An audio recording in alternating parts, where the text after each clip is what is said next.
Hi guys, this is Deepti here. Welcome back to the channel. पिछले video में हमने discuss किया था कि गीक फॉर गिग्स को कैसे हम इफेक्टिवली यूज करके अपना डीएसए प्रिपरेशन को बूस्ट कर सकते हैं। तो आज की वीडियो में हम डिस्कस करने वाले हैं लीड कोड के बारे में और कौन से ऐसे लीड कोड के हिडन फीचर्स है जिसको हम यूज करके जो टॉप डीएसए क्वेश्चंस होते हैं, जो टॉप इंटरव्यू क्वेश्चंस होते हैं, उनको हम ढूंढ सकते हैं। इंटरव्यू एक्सपीरियंस कैसे पढ़ सकते हैं, रियल इंटरव्यू क्वेश्चंस कैसे हम डिस्कशन टैब में नया नया सोल्यूशन स्ट्रेटेजी के बारे में जान सकते हैं और लीड कोड के प्रीमियम ना लेके भी कैसे हम इसको यूज करके अपना जो ड्रीम कंपनी है उसको क्रैक कर सकते हैं। ये सभी हम आज के वीडियो में डिस्कस करने वाले हैं। तो अगर आपको जानना है कि कैसे लीड कोड को हम इफेक्टिवली यूज कर सकते हैं, इनके हिडन फीचर्स क्या क्या है, तो वीडियो के एंड तक बने रहे। Let's get started.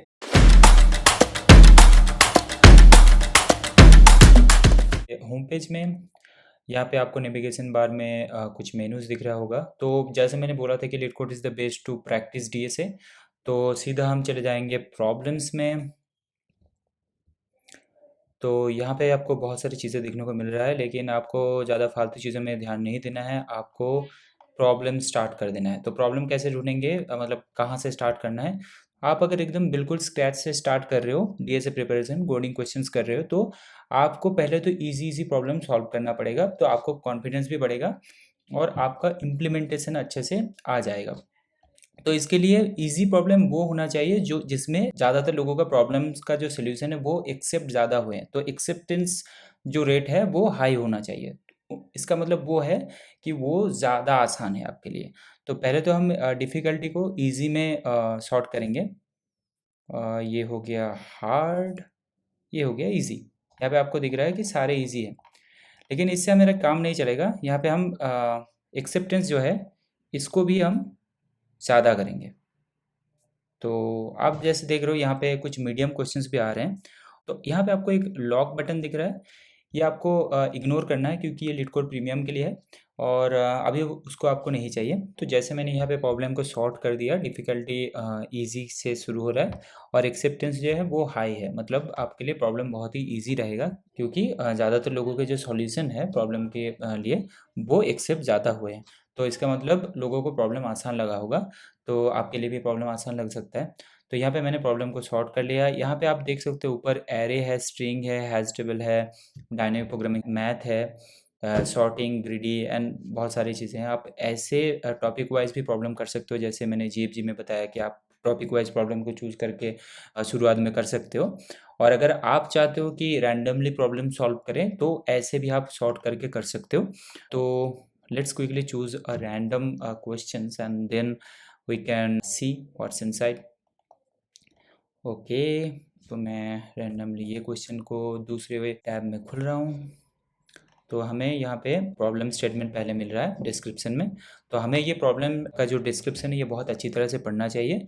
ऐसे पढ़ना चाहिए ताकि हमारे दिमाग में इस प्रॉब्लम से रिलेटेड कोई भी डाउट ना रहे, पूरा प्रॉब्लम स्टेटमेंट पूरा क्लियर हो और कोई हम एजम्पशन ना रख रहे प्रॉब्लम से रिलेटेड। ये पहला प्रायोरिटी होना चाहिए। अगर आपके मन में अभी भी डाउट है या फिर आप कोई एजम्पशन ले रहे हो कि प्रॉब्लम अच्छा मैं समझ गया हूँ, ऐसे ऐसे करना है, वो मत करो। आप फिर से प्रॉब्लम को पढ़ो और सोचो कि कैसे, क्या चाह रहे हैं प्रॉब्लम, क्या करवाना चाह रहे हैं, आप वो सोचो। फिर आपको क्या करना पड़ेगा, यहाँ पे जो एग्जाम्पल 1 एग्जाम्पल 2 दिया हुआ है उसको देख के सोचना है कि आपका जो अंडरस्टैंडिंग था प्रॉब्लम के रिलेटेड वो सही था कि नहीं। अगर नहीं है तो फिर से प्रॉब्लम स्टेटमेंट को पढ़ो और फिर दोबारा देखो कि एग्जाम्पल इनपुट का और आउटपुट का जो एक्सप्लेनेशन है वो कैसे आ रहा है। वो आपको उस प्रॉब्लम स्टेटमेंट को समझने में ज़्यादा हेल्प करेगा। कभी कभी क्या होता है कि यहाँ पे प्रॉब्लम स्टेटमेंट तो बहुत ही छोटा है, लीड कोड में ज़्यादातर प्रॉब्लम स्टेटमेंट बहुत ही छोटा होता है, लेकिन कभी कभी होता है कि ऑनलाइन असेसमेंट जो होता है आप कंपनीज़ के लिए वो, या फिर जो कोडिंग राउंड में हमें इंटरव्यू राउंड में जो कोडिंग पूछे जाते हैं वो बहुत ही लंबा प्रॉब्लम स्टेटमेंट दिया जाता है। तो आपको कभी कभी क्या करना पड़ता है कि प्रॉब्लम स्टेटमेंट को ऊपर ऊपर से देख के भी सिर्फ एग्जाम्पल और एक्सप्लेनेशन से पहले पता करना पड़ता है कि प्रॉब्लम क्या पूछ रहे हैं। फिर दोबारा आप प्रॉब्लम स्टेटमेंट को रिविजिट करो, फिर देखो कि आपका अंडरस्टैंडिंग सही है कि नहीं। और अगर आप एक इंटरव्यू में हो तो इंटरव्यू से जितना मर्जी आप क्वेश्चंस पूछ सकते हो ताकि आपका कोई डाउट ना रहे। तो उसके बाद आता है यहाँ पे कॉन्स्ट्रेंट्स। तो जो होता है कि आपका जो प्रॉब्लम स्टेटमेंट है उसका डेफिनेशन का जो एरिया है वो कहाँ तक है। यहाँ पे जैसे प्रॉब्लम स्टेटमेंट में बोल रहा है कि given two integers num1 and num2 return the sum of the two integers. तो यहाँ पे जो कंस्ट्रेंट्स है ये बोला जाता है कि नंबर 1 जो होगा वो -100 से लेकर 100 तक हो सकता है कुछ भी, ठीक है? इसके बाद आप प्रॉब्लम स्टेटमेंट पढ़ लिए, आपको कंस्ट्रेंट पता चल गया, आप पूरे अच्छे से समझ गए। आपको अभी दिमाग में सोचना पड़ेगा कि प्रॉब्लम का सॉल्यूशन कैसे करना चाहिए। आपका अगर ब्रूट फोर्स अप्रोच कोई भी अप्रोच आ रहा है और आपको लग रहा है कि एग्जाम्पल इनपुट में अगर मैं इसको अप्लाई करूँ तो मेरा एक्सपेक्टेड आउटपुट आ रहा है, तो आप इसको इम्प्लीमेंट करो। और इम्प्लीमेंट करने के लिए मेरा रिकमेंडेशन रहेगा, आप कोई भी आईडी मत यूज़ करो। जैसे हम कोई VS कोड यूज़ करते हैं, कोई यूज़ करते हैं इंटेलिजे, आप वो आईडीज़ मत यूज़ करो इन प्रॉब्लम को सॉल्यूशन करने के लिए। आप जब लर्निंग कर रहे हो, कोई डीएसए रन कर रहे हो, कोई एल्गोरिदम लर्न कर रहे हो, तब सही है। कोई आप जब प्रोजेक्ट कर रहे हो तब सही है। लेकिन आप जब कोई प्रॉब्लम का इम्प्लीमेंटेशन कर रहे हो यहाँ पे सॉल्यूशन, तो आप यहाँ पे सॉल्यूशन लिखने की कोशिश करो। इससे क्या होगा, इससे आपका जो इंटरव्यू में आपको जो प्रॉब्लम का सॉल्यूशन लिखने का जब मौका आएगा, तब आपको कोई आईडी नहीं दिया जाएगा। आपको एक सिंपल टेक्स्ट एडिटर दिया जाएगा जिस पे आपको सॉल्यूशन लिखना है, और वहाँ पे कोई रिकमेंडेशन, कोई सजेशन जो हमें आईडी से मिलता है वो नहीं मिलेगा। तो अगर आप अभी से प्रैक्टिस करोगे तो आपका एक हैबिट बन जाएगा और आप अच्छे से इंटरव्यू में कर पाओगे। तो अभी आता है कि हमको कोड सबमिट करना चाहिए, तो मैं जैसे यहाँ पे C++ चूज़ करूँगा और इसको सॉल्यूशन लिखूँगा। आप जैसे यहाँ पे देख रहे हो, मैंने यहाँ पे C++ चूज़ कर लिया। अभी हम यहाँ पे कोड लिखेंगे। तो इसका जो सबसे आसान सॉल्यूशन है वो है रिटर्न num1 प्लस num2, जो कि काफ़ी इजी है, और हम इसको रन करेंगे। केस 1 एक्सेप्टेड है, केस 2 एक्सेप्टेड है, तो हम इसको सबमिट करें।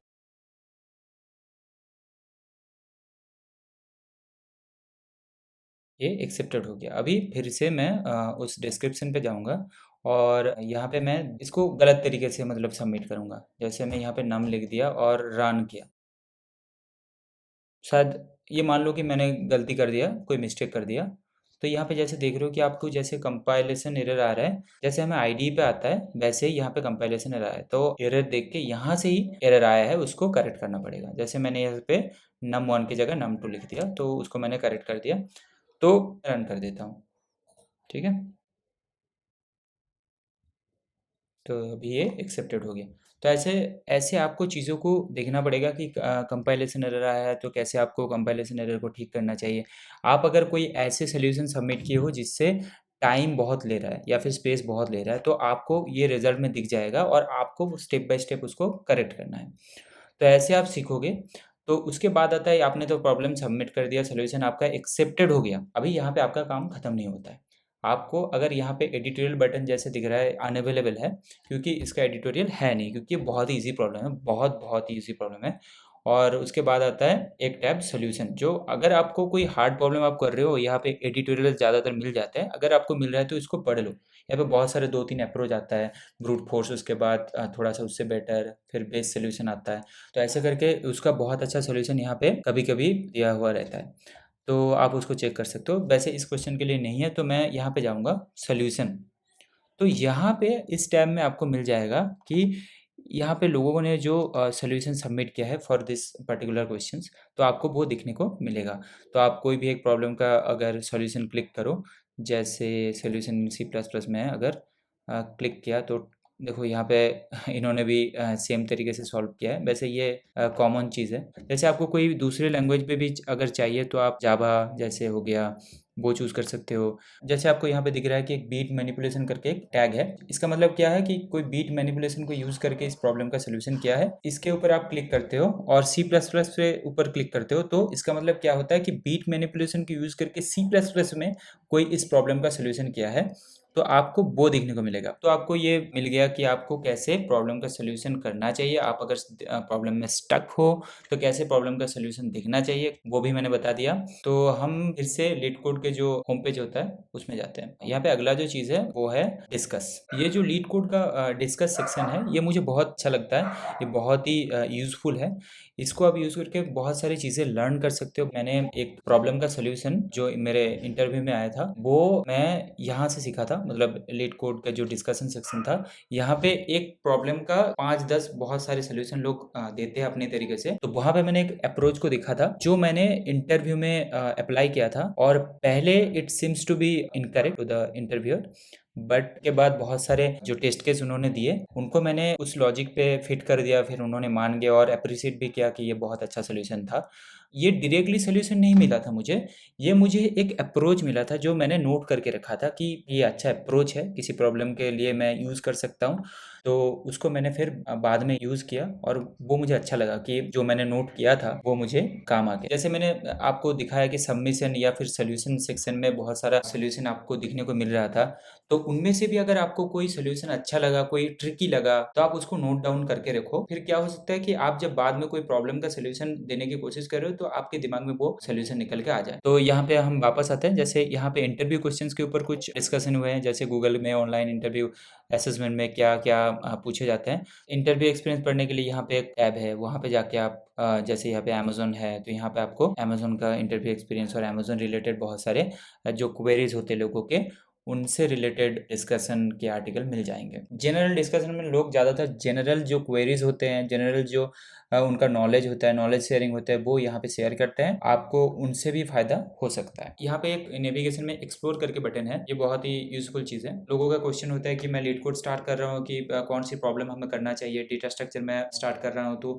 मुझे कॉन्सेप्ट पढ़ना चाहिए, कहाँ से मैं पढ़ूँ, कहाँ से मैं शुरू करूँ, ये एक्सप्लोर में आपको मिल जाता है। तो यहाँ पे मैं जाता हूँ, आपको दिखाता हूँ कि ये कैसे काम करते हैं। तो यहाँ पे क्या होता है, जैसे आपको दिख रहा है ये $89 प्राइस है इसका, तो आपको ये खरीदना नहीं पड़ेगा। आप जैसे इंट्रोडक्शन देख रहे हो, एरेज एंड स्ट्रिंग्स है, यहाँ पे 2 पॉइंटर्स का एक आपको बटन दिख रहा है, तो इसमें आप क्लिक करोगे तो 2 पॉइंटर्स का जो कॉन्सेप्ट है वो आपको पूरा पढ़ने को मिलेगा अच्छी तरीके से।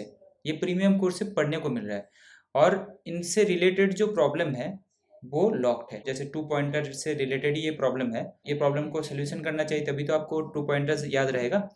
तो आप सोच रहे होंगे कि ये तो लॉक्ड है, मैं कैसे इसको सॉल्व करूंगा, तो आप गूगल में जाइए, लीड कोड, जैसे आप देखिए यहाँ पे रिकमेंडेशन आ रहा है, तो इसको मैं सीधा सीधा सर्च करूंगा और पहला जो आएगा वो है रिवर्स स्ट्रिंग, तो इसको मैंने ओपन कर लिया। तो जैसे यहाँ पे आप देख रहे हो इसका एडिटोरियल लॉक्ड है, और आप यहाँ पे देख रहे हो इसका एडिटोरियल लॉक नहीं है क्योंकि ये 2 पॉइंटर से रिलेटेड है।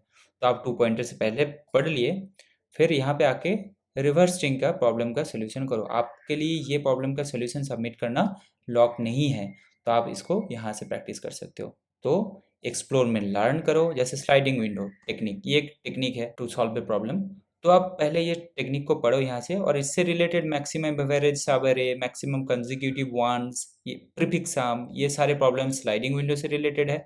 तो आप इस प्रॉब्लम को डायरेक्टली सर्च करो गूगल पे जैसे मैंने दिखाया, और उस पर सफिक्स डालो लीड कोड, आपको जो पहला प्रॉब्लम आएगा वो सॉल्व करो। तो यहाँ पे लोगों का क्वेश्चन आता है कि लीड कोड में हम जब स्टार्ट कर रहे होंगे तो हमें कौन सी प्रॉब्लम को सोल्यूशन करना चाहिए टू प्रिपेयर फॉर डीएसए। तो ये क्वेश्चंस का सोल्यूशन भी लीड कोड में, तो हम वो कैसे ढूंढेंगे वो मैं आपको दिखाता हूँ।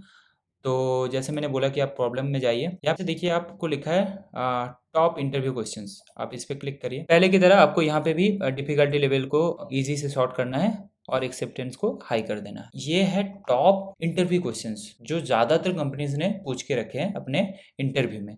तो अगर आप इनको करोगे तो आपका कॉन्फिडेंस भी आएगा, आपको चीज़ें पता भी चलेंगे। इन क्वेश्चंस में जो डेटा स्ट्रक्चर, एल्गोरिदम या फिर लॉजिक के यूज़ हुआ है वो बहुत ही इंपॉर्टेंट है। तो अगर आप ये प्रिपेयर करते हो तो आपका जो इंपॉर्टेंट डेटा स्ट्रक्चर, एल्गोरिदम या फिर लॉजिक या फिर टेक्निक होते हैं वो आप उनको लर्न कर रहे हो। तो ये आप यहाँ से स्टार्ट कर सकते हो। यहाँ पे टॉप इंटरव्यू क्वेश्चंस का चीज़ें हैं, लिस्ट है, ये आप यूज़ कर सकते हो इसको। तो इसके बाद तो इसमें आपको देखने को मिलता है कि डायनेमिक प्रोग्रामिंग, जहाँ पे 10 एसेंशियल डीपी पैटर्न्स के बारे में क्वेश्चंस है। तो यहाँ पे अगर मैं क्लिक करता हूँ, ये अगर ओपन होता है तो आप देख रहे हो कि यहाँ पे इजी, मीडियम का क्वेश्चंस अच्छी तरह से सॉर्टेड है। तो आप एक एक करके इनको कर सकते हो ताकि आपका डायनेमिक प्रोग्रामिंग का जो कॉन्सेप्ट है वो क्लियर हो सके। आप डायनेमिक प्रोग्रामिंग को प्रैक्टिस यहाँ से कर सकते हो। तो ऐसे ही आप बाकी सारी चीज़ों को खुद से एक्सप्लोर करो और देखो कि आप कैसे स्टार्ट कर सकते हो। ये मैंने शुरुआत के लिए बता दिया। और वैसे आप डिस्कस सेक्शन में जाके भी एसेंशियल जो प्रॉब्लम होते हैं, जो कॉमनली आस्क्ड क्वेश्चन होते हैं, उनको भी सर्च करके ट्राई कर सकते हो। जैसे यहाँ पे मैंने लिखा कॉमन डीएसए क्वेश्चंस, तो यहाँ पे जैसे मैंने इसको टाइप किया तो बहुत सारे रिजल्ट आ गए, बहुत सारे आर्टिकल यहाँ पे हमें दिखने को मिल रहा है। ठीक है? तो अभी आपको देखना पड़ेगा कि इनमें से कौन सा हमें खोल के पढ़ना चाहिए और कौन सा हमें नहीं पढ़ना चाहिए। तो पहले तो आप ये देखिए कि ये जो आर्टिकल्स है, इनको कितने लोगों ने व्यू किया है। यहाँ पे आपको राइट मोस्ट साइड में जो दिख रहा है 831.1K, ये है कितने लोगों ने व्यू किया है। और उसके बाद ये जो सेकंड राइट मोस्ट पे आता है जो 3.0K है, ये है कितने लोगों ने देखने के बाद इसको अपवोट किया है। तो जैसे पहला जो है ये ज़्यादा लोगों ने देखा भी है और अपवोट भी किया है, तो इसका मतलब ये हो गया कि इसमें अच्छा कंटेंट होगा। तो हम अगर इसको क्लिक करेंगे तो यहाँ पे बहुत सारे प्रॉब्लम दिया हुआ है। तो आप इसको अगर देखोगे तो यहाँ पे बहुत सारे कॉमन क्वेश्चंस होते हैं, तो आप इसको भी ट्राई कर सकते हो। और यहाँ पे लोगों ने सोल्यूशन भी दे के रखे हैं, तो ये बहुत ही यूज़फुल चीज़ें हैं। तो ये था लीड कोड को एफिशिएंटली यूज़ करने का कुछ टिप्स। जैसे मैंने बोला, आप एफिशिएंटली इसको यूज़ करो और आपका डीएसए प्रिपरेशन को थोड़ा स्पीड अप कर सकते हो। Hey guys, thank you for watching this video. I hope this video really helped you, and please share this video with your friends so they can get to know how to effectively use Lead Code. And also if you're new to this channel, please hit the subscribe button. मिलते हैं अगले video पे। Bye bye.